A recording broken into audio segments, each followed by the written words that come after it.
Bonjour à toutes et à tous, bienvenue à ce 84e webinaire Parlons RH. Aujourd'hui, j'ai le plaisir de recevoir Thomas Cornet, qui est cofondateur de Cégide Witifit, pour parler du désengagement et de la fuite des talents. Comment est-ce qu'on brise un petit peu le lien entre les deux. Bonjour Thomas. Bonjour Manon. Bienvenue et merci d'être présent avec nous aujourd'hui. Alors juste avant peut-être de te laisser te présenter Thomas, quelques mots sur le sommaire et les modalités du webinaire. Alors tout d'abord pour ceux qui ont déjà participé à des webinaires par RH, vous avez sans doute remarqué une petite différence pour des raisons un petit peu indépendantes de notre volonté. Thomas n'a pas pu être présent en présentiel avec moi à Nanterre pour animer le webinaire, mais il est à distance et ça ne va rien changer au déroulement du webinaire. On est toujours ensemble pour les 45 prochaines minutes et le webinaire sera divisé en 3 grandes parties. Donc, dans un premier temps, on va faire un petit peu le point sur ce qu'est le désengagement. Dans un deuxième temps, on verra pourquoi c'est important et on rentrera un petit peu plus dans le vif du sujet en essayant de comprendre un peu l'origine du désengagement. Et enfin, dans un troisième temps, on verra les champs d'application et Thomas vous partagera des exemples et puis des bonnes méthodes pour justement essayer d'enrayer le désengagement en entreprise. Chacune de ces grandes parties sera suivie de moments d'échange avec vous pour répondre à toutes vos questions. Donc à ce sujet, je vous invite à utiliser les outils d'interaction qui sont à votre disposition. Vous pouvez premièrement utiliser le chat pour vous présenter et interagir entre vous tout au long du webinaire. Et en revanche, si vous avez des questions à poser à Thomas, eh bien, je vous invite plutôt à utiliser la boîte à questions, parce que c'est cette boîte à questions qui se trouve juste à côté de l'onglet chat qu'on regardera au long du webinaire pour piocher au fur et à mesure les questions. Voilà. Et je rajoute également, avant de laisser la parole enfin à Thomas, le replay sera disponible tout de suite après la fin du webinaire. C'est bon de mon côté. Donc maintenant, Thomas, je te laisse enfin la parole pour que tu puisses te présenter et puis nous présenter Cégide également.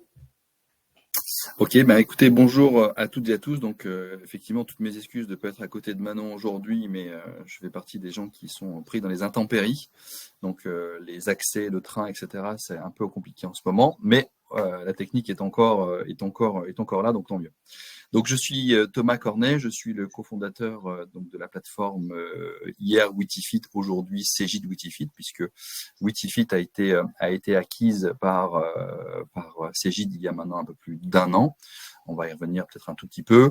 Donc aujourd'hui, c'est 22 collaborateurs qui travaillent pour l'ensemble de nos clients sur un certain nombre d'aspects, donc d'évolution de plateforme, au niveau technique, au niveau déploiement, accompagnement de nos clients dans ces démarches qui sont pas si simples que ça, mais qui apportent tant aux entreprises qui l'utilisent.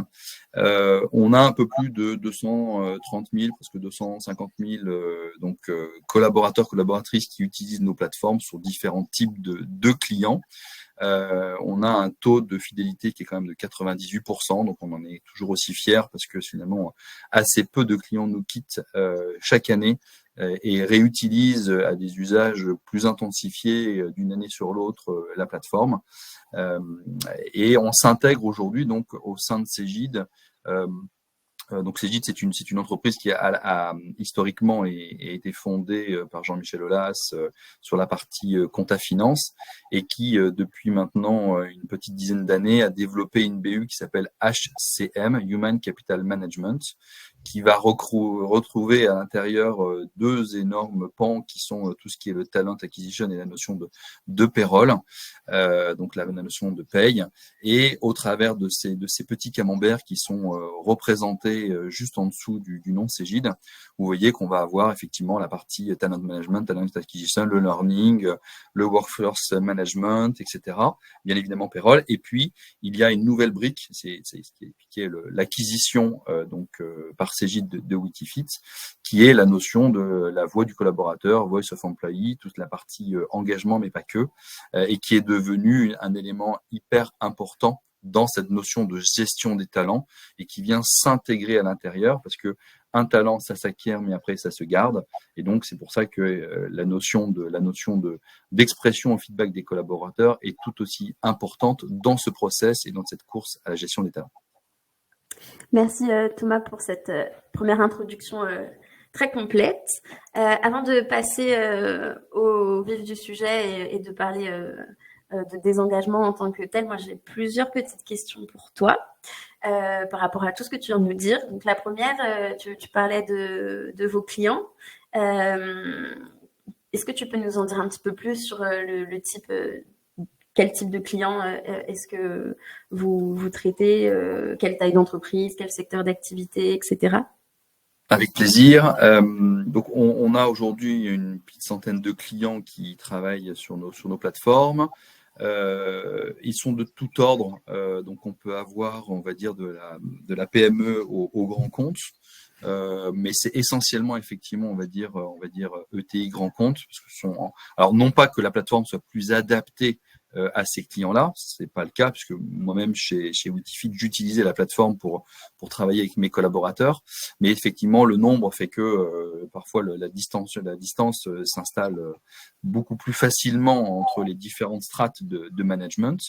Au niveau des secteurs d'activité, en fait, il y a un peu de tout. C'est-à-dire qu'on va retrouver, y compris au niveau de la partie grand compte, on va retrouver du Thales, du AXA, du Carrefour, de la RATP, etc. On va retrouver des ETI de toute nature, Martin Bellassou, de Botanique, dans l'attribution, ICAD dans la partie promotion immobilière, Storengy dans la partie énergie, et ainsi de suite.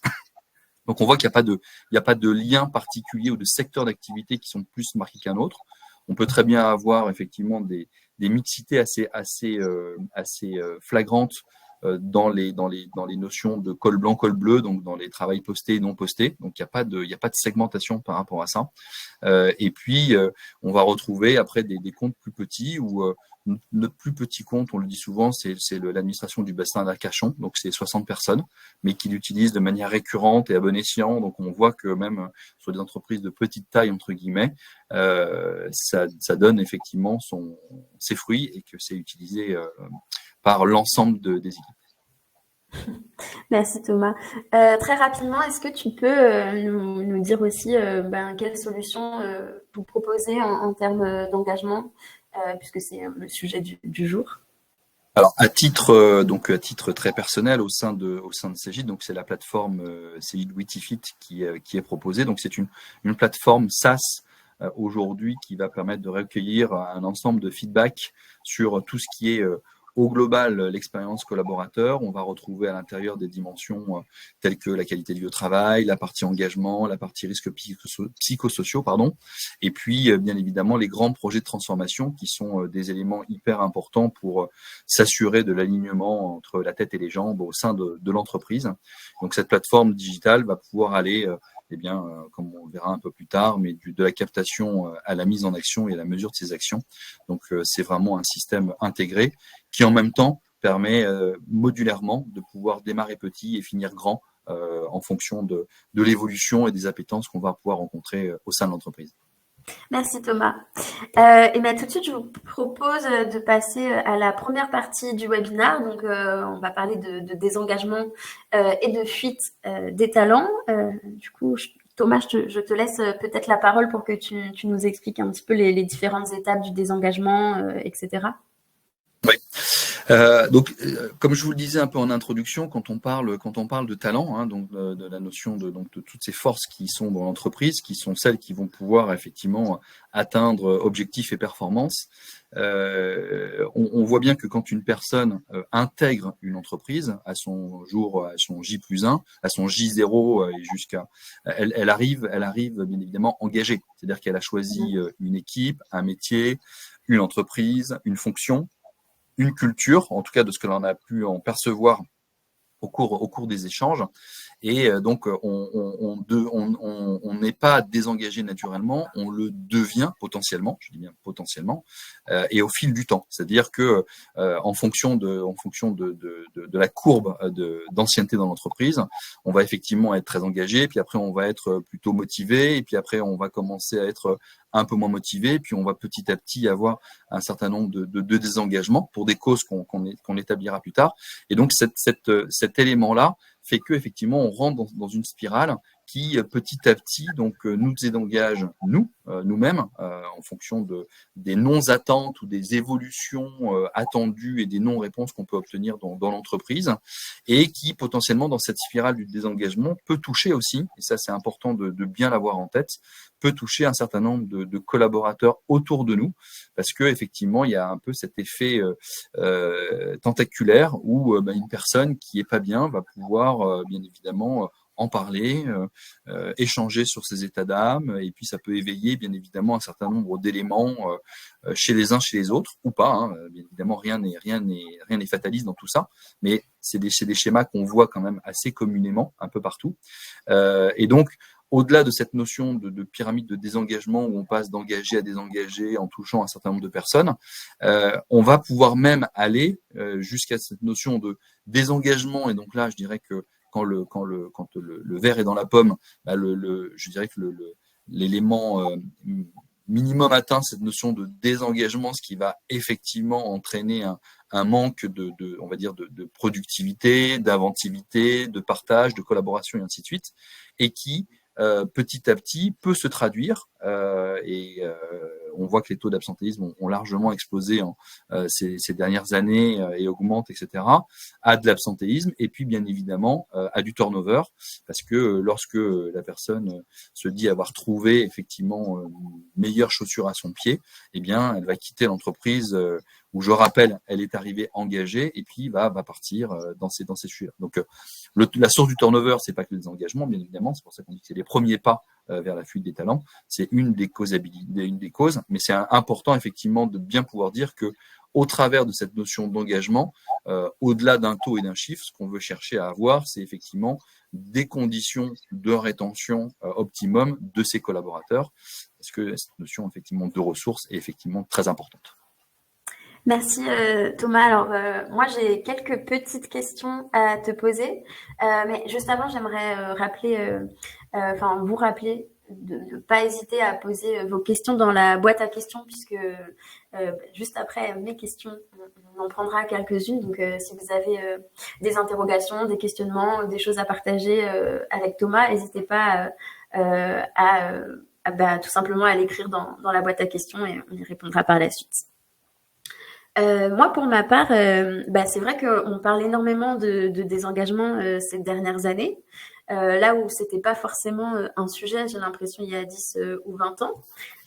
Du coup, je voulais te demander, Thomas, selon toi, qu'est-ce qui explique un petit peu ce phénomène, cette tendance, si je peux dire. Est-ce que l'arrivée des nouvelles générations aussi, qui ont des attentes totalement différentes, en tout cas qui évolue, joue un rôle là-dedans? Alors, il y a indéniablement un phénomène sociologique là-dedans. C'est-à-dire que moi, j'ai démarré mon expérience professionnelle il y a un petit peu plus de 20 ans maintenant. Quand je suis arrivé dans le monde professionnel, tous ces sujets-là, on n'en parlait pas. C'est-à-dire que on parlait pas beaucoup de l'expérience collaborateur, on parlait pas beaucoup de la notion d'engagement, de désengagement, on parlait pas de tout ça. Il y avait déjà un certain nombre de constats, éventuellement, sur la notion de turnover, bien évidemment, et d'absentéisme.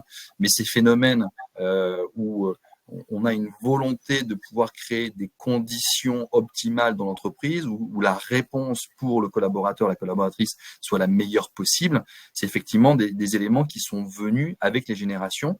On a eu plein de débats en son temps sur la génération Y.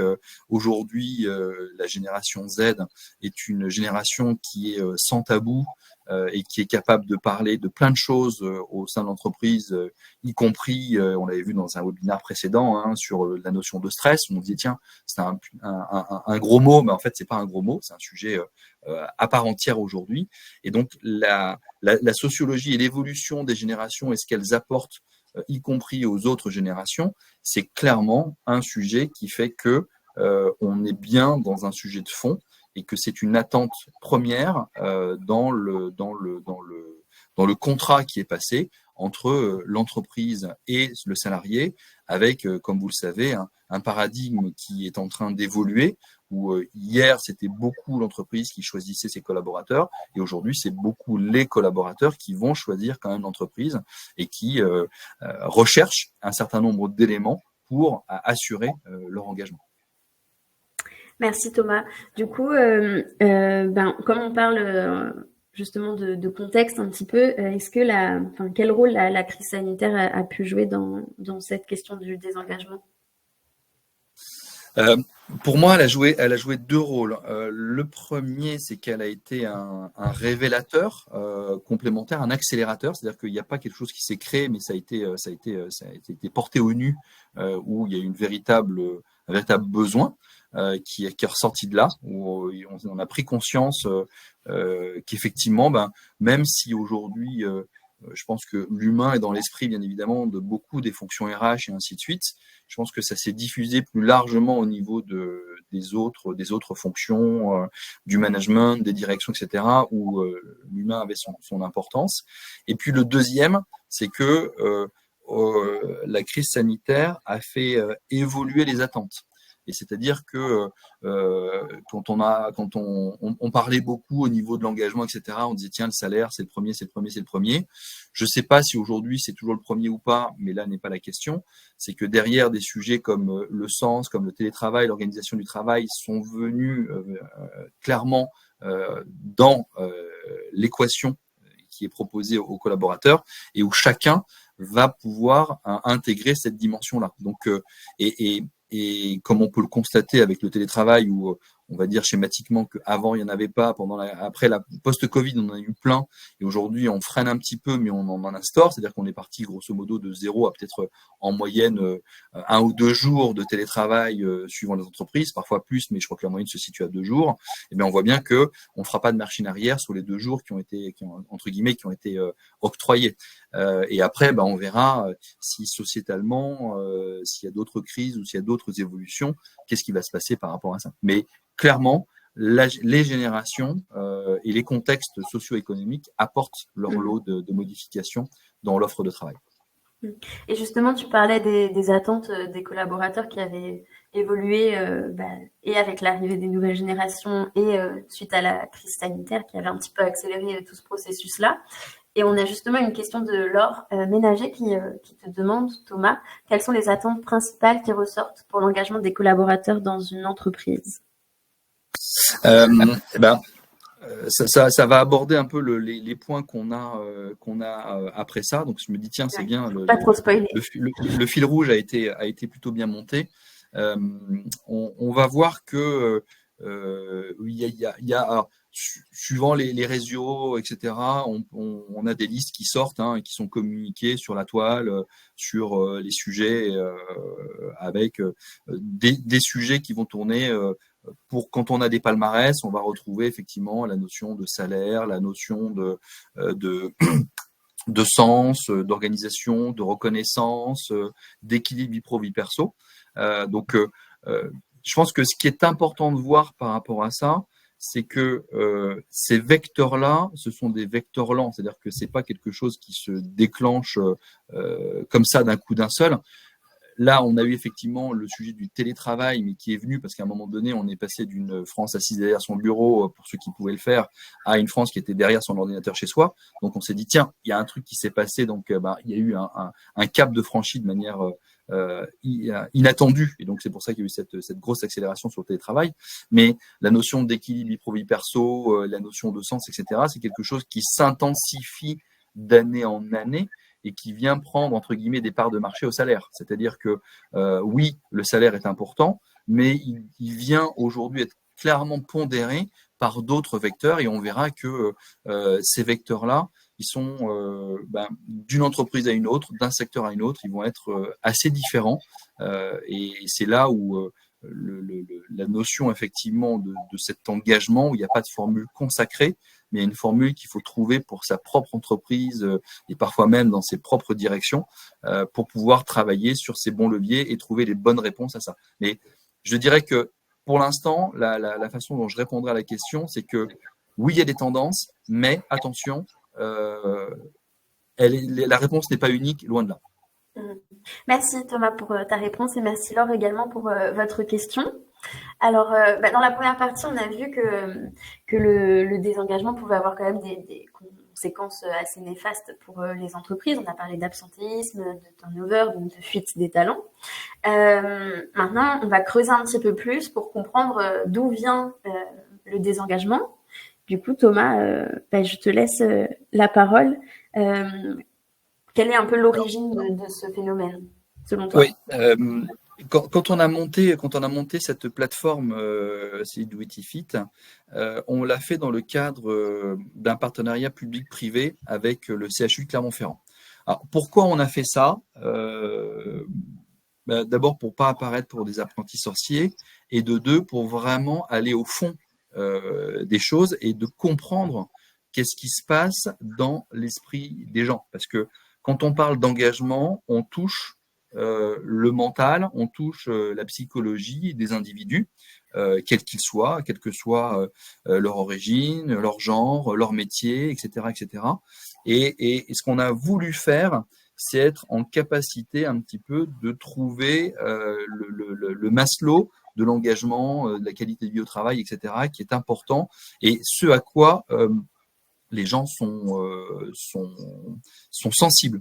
Et on voit qu'aujourd'hui, on voit ces grands items-là, donc la reconnaissance, l'équilibre, les valeurs, l'ambition, l'ambiance, le management, etc.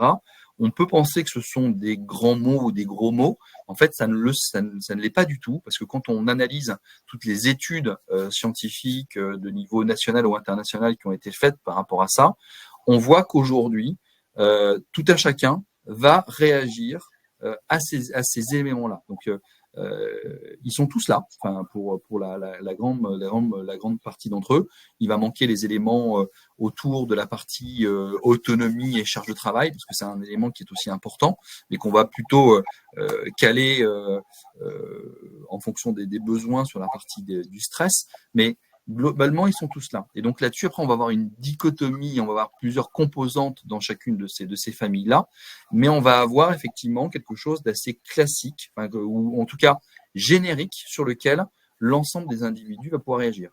La subtilité dans tout ça, et c'est pas une subtilité qui est anecdotique, c'est que si je prends par exemple Manon et moi, on va réagir de façon complètement différente à ces items-là. Ça veut dire que, si j'illustre mon propos, ça veut dire que Manon sera peut-être sensible à la reconnaissance, et dans la reconnaissance, elle sera sensible avant toute chose au feedback et la prise de responsabilité. À l'inverse, pour moi, par exemple, ça va être des sujets d'ambiance avec mes collègues, et à partir du moment où il y a un environnement favorable pour pouvoir travailler, eh bien, c'est quelque chose qui est tellement fondamental pour moi que c'est un vecteur essentiel pour moi. Donc, on va bien voir, et c'est ce qu'on constate depuis maintenant des années, c'est que cette notion effectivement de recette, elle est basée sur, on le met un peu plus bas dans la slide, sur des ingrédients communs. Donc vous avez l'ensemble de ces ingrédients-là.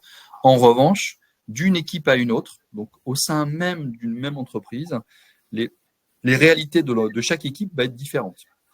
Et donc, on va bien pouvoir voir en mesurant ces éléments-là que eh bien, les vecteurs, les leviers, les éléments qui vont faire en sorte que cette notion d'engagement ou de désengagement puisse être correctement analysée va varier d'une entreprise à une autre, d'abord d'un secteur à un autre, d'une entreprise à une autre, et même au sein même de l'entreprise, d'une direction et d'une équipe. Parce que une équipe, c'est quoi? C'est un métier, c'est une culture, c'est une ADM qui a été recrutée pour atteindre un objectif et réaliser une mission. Et on voit bien que ces éléments-là, ils sont différents de l'un à l'autre, et que c'est ça qui va faire varier ces sujets, effectivement, de désengagement ou d'engagement. Et c'est là qu'est toute la complexité autour de ce qui peut être mis en place pour travailler, construire cet engagement. Merci Thomas. Moi, j'aimerais bien rebondir sur le nuage de mots-clés, si je peux appeler ça comme ça, qui est présent sur la slide, parce que tu en as parlé, mais il y a des mots très forts qui ressortent, notamment reconnaissance, valeur, sens, etc., qui sont un petit peu des piliers de l'expérience collaborateur. Du coup, j'aimerais te poser la question, quel est un petit peu le lien entre expérience collaborateur et des engagements? Alors, c'est un élément qui est hyper intéressant parce que dans ce qu'on peut faire aujourd'hui maintenant dans notre plateforme, c'est que on est capable aujourd'hui d'avoir des corrélations qui vont exister entre ces KPI humains qu'on va capter sur cette pyramide qu'on a constituée, et de voir dans quelle mesure ils sont corrélés aujourd'hui à un certain nombre d'indicateurs socio-économiques. Et donc, la notion, par exemple, d'engagement ou d'INPS, qui est un indicateur aussi qui est très présent dans le monde RH, en tout cas qui se diffuse de plus en plus, mais aussi sur des KPI socio-économiques de type absentéisme, taux de démission, etc. C'est des éléments sur lesquels on va pouvoir travailler et voir qu'effectivement, il y a des corrélations qui sont fortes. C'est-à-dire qu'aujourd'hui, pour constituer ces éléments-là, et c'est là où on est très content d'avoir maintenu ce modèle et de l'avoir amené jusqu'au bout sur ces points, c'est qu'on est capable de voir quelle corrélation il existe et de donner à la maille d'une entreprise, d'une équipe, les bonnes clés pour les uns et pour les autres. Donc la corrélation, elle existe, c'est très clair. Et à partir de là, maintenant, il faut que chacun puisse mettre en place à l'horizon de la détection qui a été faite, les actions, les leviers pour pouvoir construire ou en tout cas détruire, construire l'engagement ou détruire le désengagement. On va se situer.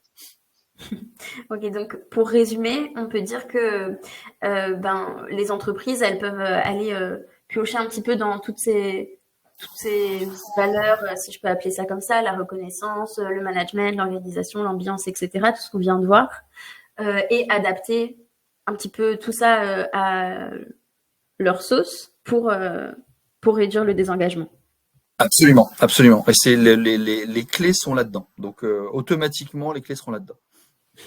Super. Merci Thomas. Alors, on a plusieurs questions dans la boîte à questions.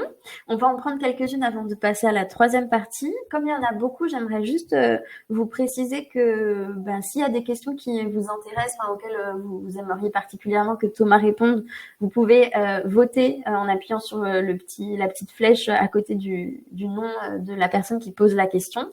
Comme ça, voilà, il y en a déjà certains qui ont commencé à le faire et nous, ça nous permet de déterminer un petit peu un ordre de priorité dans les différentes questions. Alors, Thomas, on a des questions à 4, donc on va commencer par celle-ci si tu es d'accord. Nous avons Muriel Husson qui nous demande comment mesurez-vous factuellement le désengagement? Alors, comme le désengagement n'a pas de formule définie, le désengagement, c'est un principe. C'est-à-dire que ce qu'on veut savoir, c'est quel est le taux d'implication des collaborateurs sur ce sujet. Donc, en fait, c'est un peu un agrégat qu'on va avoir sur plusieurs vecteurs par rapport à ce sujet. Et d'ailleurs, quand les enquêtes d'engagement sont menées, derrière, c'est des thématiques qui sont adressées, des questions qui sont dedans, etc. La façon dont on va procéder, nous, sur la plateforme, c'est que par les notions d'indicateurs de type satisfaction au travail, de type projet transfo, si c'est un élément, parce que le désengagement ou l'engagement, il va être oscillatoire, c'est-à-dire qu'en fonction du contexte de l'entreprise, en fonction de ce qu'elle vit, de ses sujets, c'est quelque chose qui va pouvoir monter et descendre, etc. Donc c'est un agrégat de tous ces éléments. Donc ces indicateurs qu'on a, on va pouvoir justement les mesurer, vérifier pour chacun de ces indicateurs quels sont les leviers de force et quels sont les leviers de faiblesse, ceux qui vont avoir un impact les plus importants en termes de thématiques sur ces items de tête, de manière à pouvoir ensuite travailler sur les corrélations avec les KPI socio-économiques. Donc, mécaniquement, ce sur quoi on se base aujourd'hui, c'est de se dire que quand des indicateurs, s'ils sont retenus comme une transfo, une satisfaction, un niveau de stress, et les trois peuvent interagir de manière différente sur cette notion d'engagement, vont donner des impacts prédictifs plus ou moins forts sur des KPI socio-économiques. C'est comme ça qu'on va pouvoir voir cette notion d'appréciation de l'engagement ou des engagements. Pareil, on travaille sur l'ensemble de nos thématiques et on va pouvoir leur donner un facteur d'impact. quand on va screener et qu'on va poser un certain nombre de questions, on va voir que il y a des thématiques qui ont finalement peu de poids et d'autres qui en ont beaucoup plus. Et donc, ces leviers-là, on va pouvoir, et d'une, ça va être des leviers identifiants et qui vont être actionnables pour permettre de travailler sur un mais c'est également des éléments qui ont pour le coup un poids plus important sur la notion de l'engagement. Merci Thomas et merci également à Muriel pour votre question. On a une deuxième question de Juliette Brissard. Alors un peu long, je te lis Thomas. Le mot engagement ferait peur aux nouvelles générations car il ne serait pas synonyme du respect et de leur temps personnel. La question donc est la suivante. Comment appréhender l'engagement des collaborateurs alors même que les générations Y, Z semblent privilégier leur équilibre de vie perso? Oui, alors c'est vrai que on l'évoquait, la sociologie des uns et des autres est bien présente dans tous ces sujets-là. Et donc, il y a des mots qui sont aujourd'hui qui évoluent. Hier, on parlait de stress et ça faisait peur à tout le monde. Aujourd'hui, on parle de santé mentale et c'est accepté et discuté par les uns et les autres. Pourtant, on parle quand même du même sujet là-dedans. Et effectivement, cette notion d'engagement, il y a toujours derrière ça, il y a toujours le fait de dire à un moment donné, we want you, et donc montrez-moi que vous méritez bien de travailler dans cette entreprise et que vous êtes engagé, etc. Donc le sujet, et d'ailleurs je l'ai vu avec une des questions, c'est qui était, enfin quand je regardais un peu les questions aussi, parce que j'étais intrigué par rapport à ça, c'est comment procédez-vous pour mesurer ce que souhaitent les collaborateurs. C'est qu'à un moment donné, cette notion d'engagement et de souhait est très liée. Et donc, quand je vous disais que il y a plusieurs items qui existent, qu'on les a circonscrits, et qu'en posant effectivement nos enquêtes, ou notre captation de feedback, nos ressentis, on va pouvoir réellement identifier ce qui a de l'importance justement dans une équipe par rapport à une autre, dans une entreprise par rapport à une autre. Et là où c'est important, c'est qu'on va avoir cette dichotomie qui va apparaître et sur lequel on va pouvoir véritablement poser des actions globales et locales. C'est-à-dire que les leviers vont être différents. On va pouvoir les identifier très clairement sur ces éléments-là. Enfin, ça se voit comme le nez au milieu de la figure et ça permet véritablement de valider ça avec les collaborateurs sur leur niveau d'attente et ensuite de mettre en place ce qu'il faut, bien évidemment, sous condition que l'entreprise accepte, puisse, veuille mettre en place ces leviers-là au sein de son effectif. Merci Thomas et merci à Juliette pour votre question, ainsi qu'à Carole qui a posé la question sur laquelle tu as rebondi Thomas et à laquelle on a répondu. Il reste un petit peu moins de 15 minutes, donc je vous propose de passer tout de suite à la troisième partie pour qu'on ait bien le temps de voir justement les actions, les méthodes qui peuvent être mises en place pour réduire le désengagement. Et puis on reviendra sur les questions juste après, si ça vous va. Alors du coup on a vu le désengagement un petit peu, enfin on a pu faire un petit état des lieux du désengagement, etc. en entreprise. Dans la partie champ d'application, Thomas, est-ce que de manière un petit peu plus concrète, est-ce que tu peux nous dire comment les entreprises peuvent enrayer les problèmes de désengagement? Alors sur la partie, on va dire sur la partie méthodologie, il n'y a pas de secret. Si vous évaluez pas, vous ne verrez pas. Donc, il faut pouvoir procéder à une évaluation de ce qui se passe. Et c'est exactement comme le sujet de la reconnaissance et du feedback pour les collaborateurs. C'est pour ça que c'est si important que ça. C'est que quelqu'un à qui vous ne faites pas de feedback ne pourra pas progresser. Donc, si vous voulez progresser en tant qu'entreprise sur cette notion effectivement des facteurs qui vont faire en sorte que vos collaborateurs sont motivés, engagés avec vous, il faut pouvoir procéder à cette évaluation. Et la question, c'est comment je procède à l'évaluation, bien évidemment. De deux, c'est d'avoir pour le coup des capacités à pouvoir analyser, c'est-à-dire que le fait d'avoir de poser, on va dire, des questions, c'est bien, mais comment ces questions sont reliées entre elles, comment elles sont interprétées, comment on peut faire une analyse rapide et fiable sur ces éléments-là. Le sujet d'analyse va être effectivement hyper important, et y compris dans la notion de contexte dans lequel c'est fait, de manière à ce que le feedback qui vous soit donné soit le plus cohérent, franc, véridique et à valeur ajoutée pour vous. Et puis, la dernière étape qui est bien évidemment fondamentale, c'est que capter, on va dire que ça se fait de manière, enfin capter et analyser, ça se fait de manière, pour ceux qui le pratiquent, régulière, voire peut-être même trop. Il y a peut-être trop de captation, trop d'éléments qui font qu'aujourd'hui, souvent les entreprises disent, mais on prend trop, enfin les collaborateurs, on en marre, on les sonde pour ça, etc. Donc ils sont pleinement sondés sur les sujets, mais on va retrouver un véritable phénomène et point commun, par contre, à beaucoup d'entreprises, c'est ensuite la capacité d'action. Si vous demandez mais que vous n'agissez pas, ça ne changera pas. Et sera même un côté plutôt néfaste, c'est que globalement, vous allez avoir une dégressivité dans le taux d'adhésion à cette démarche-là. Et le fait de ne pas pouvoir agir va porter un véritable préjudice à votre culture d'entreprise et à ce que vous voulez faire fondamentalement autour de cette notion de captation. Donc, le comment évaluer, le comment analyser et le comment je peux agir, c'est-à-dire en pouvant effectivement donner, aider, faciliter le travail des RH, du management, parce que le management va être hyper important sur ces sujets-là, c'est quelque chose qui est fondamental. Et donc, quand vous choisissez, quand vous devez choisir vos outils par rapport à ces points-là, il est hyper important de pouvoir répondre à ces trois questions-là. C'est-à-dire comment j'évalue, comment c'est analysé et comment ça me permet de passer à l'action par rapport à ça. Parce que si on ne le fait pas, alors vous allez effectivement passer à côté d'un certain nombre de choses. Et ce qui est dommage, parce que quand on a capté et qu'on a des éléments qui sont fournis par les collaborateurs, c'est d'une richesse extrême. Cette notion de feedback, c'est quelque chose de très riche. Merci Thomas.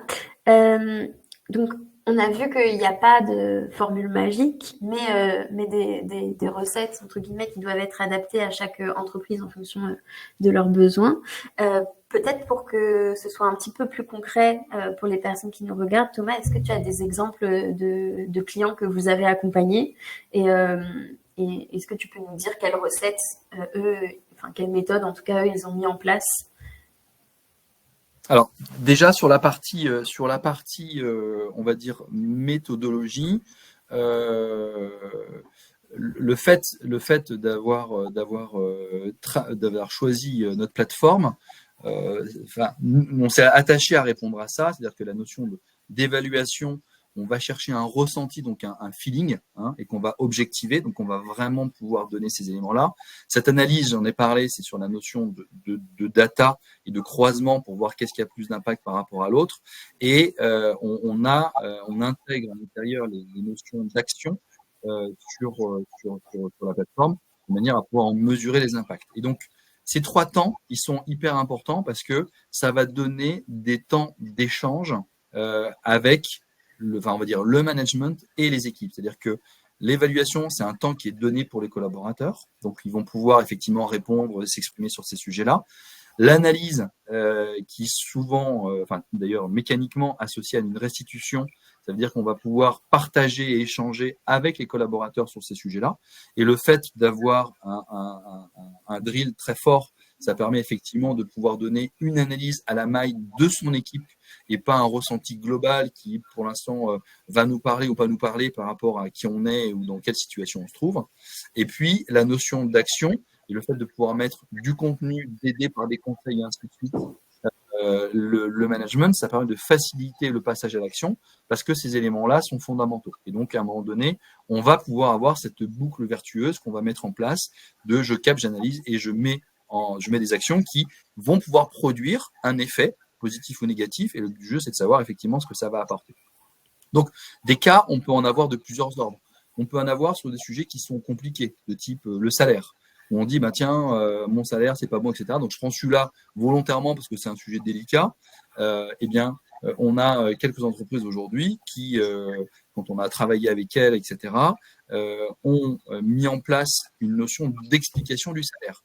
À quoi il correspond, comment il est dans mon secteur, comment il est constitué, comment il peut évoluer, quels sont les leviers d'évolution de mon salaire par rapport à ma structure, par rapport à mon secteur.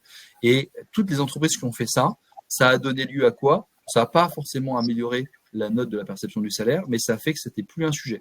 Parce qu'à un moment donné, on avait pu comprendre sur pourquoi, effectivement, le salaire est comme ça dans mon entreprise, dans mon secteur, et ainsi de suite. Après, on aime ou on n'aime pas, c'est toujours pareil. Il y a des choses, on peut pas plaire à tout le monde, etc. Et puis, les salaires sont pas les mêmes. Je veux dire, vous allez dans la grande distribution, ce sera pas les mêmes salaires qu'en finance. Pourquoi? Parce que la structure du salaire n'est pas identique, le secteur n'est pas le même, les valeurs ajoutées sont pas forcément les mêmes, et ainsi de suite, et ainsi de suite. Donc, à un moment donné, il y a une structure de salaire qui existe, et voilà. Donc, il faut pouvoir échanger. En revanche, communiquer, expliciter et faire comprendre comment c'est fait, c'est effectivement des vertus premières.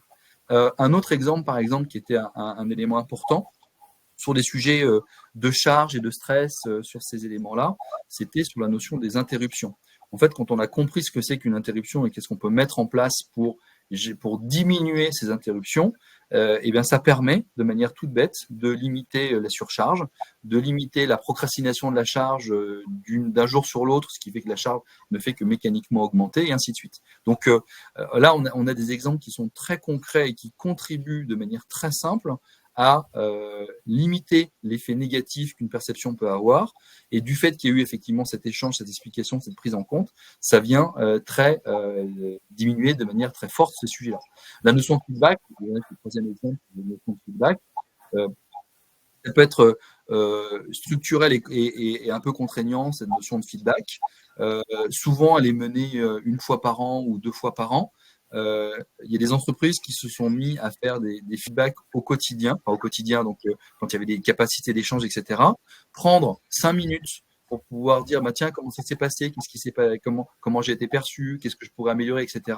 C'est quelque chose qui permet de manière beaucoup plus récurrente de rentrer dans de l'amélioration de l'individu, en même temps d'avoir une véritable relation d'échange entre le manager et le managé, et de contribuer à cette qualité qu'on peut avoir dans l'environnement professionnel. Donc ça, c'est des éléments qui voilà, il y en a plusieurs, il y en a plein qu'on a dans la solution, et qui permet effectivement de rentrer dans de l'amélioration. Merci Thomas. Alors, je sais qu'on voulait garder un petit peu de temps pour la fin parce que Thomas, je veux pas trop spoiler, mais je crois que tu as une surprise, enfin tu as réservé une surprise à notre audience. Mais juste avant, il y a quand même une dernière question que je trouve intéressante et que j'aimerais te proposer si tu es d'accord.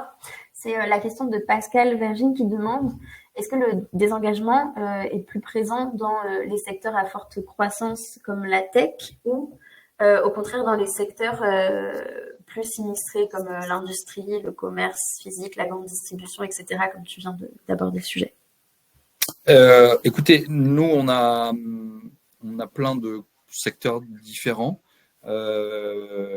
Et dans ces secteurs, on a plusieurs entreprises. Donc, on s'est amusé un petit peu à regarder, à comparer, à voir un peu ce qui était pour apprendre nous aussi du terrain, parce que c'est le terrain qui nous fait apprendre. C'est vraiment du test and learn. On est sur une science molle, et donc au-delà de la modélisation qui peut se faire, faut quand même regarder ce qui se passe. Et eh bien, pour l'instant, la réponse est non. C'est-à-dire que on a des secteurs où, quand on regarde, il y a des secteurs sur lesquels il y en a pas, il y a lesquels sur lesquels il y a des sociétés qui sont très fiers de leur entreprise, même si elles sont dans des secteurs difficiles et ainsi de suite, ou sur lesquels la notion de satisfaction et les différents indicateurs qu'on constate sont plutôt bons. Ce qui va véritablement changer la chose, c'est la culture de l'entreprise par rapport à ça. C'est-à-dire que c'est qu'est-ce que, en tant qu'entreprise, je viens donner à mes collaborateurs, qu'est-ce que je veux partager avec elles, qu'est-ce que je veux faire avec elles. Et cette notion-là, c'est pas qu'une notion de béni oui, on se fait des câlins, on s'embrasse, c'est comment je travaille, avec quelle modalité, et quelles sont les informations que je partage. Et ces éléments-là, ils sont fondamentaux pour que ça donne une orientation aux uns et aux autres. Voilà. Donc, travailler sur vos composantes par rapport à ça, c'est véritablement, pour moi, avec presque 10 ans de retour maintenant sur ces sujets-là, les clés facteurs de succès, c'est clair. Merci beaucoup, Thomas. Je sais qu'il y a encore plein de questions très intéressantes dans la boîte à questions. Malheureusement, on n'a plus vraiment le temps, mais je suis sûre qu'on aura l'occasion. Et puis, en plus, Thomas a quelque chose, je crois, à vous partager. On a toujours 2 questions à la fin des webinaires Parlons RH qui sont le coup de com' et le coup de cœur.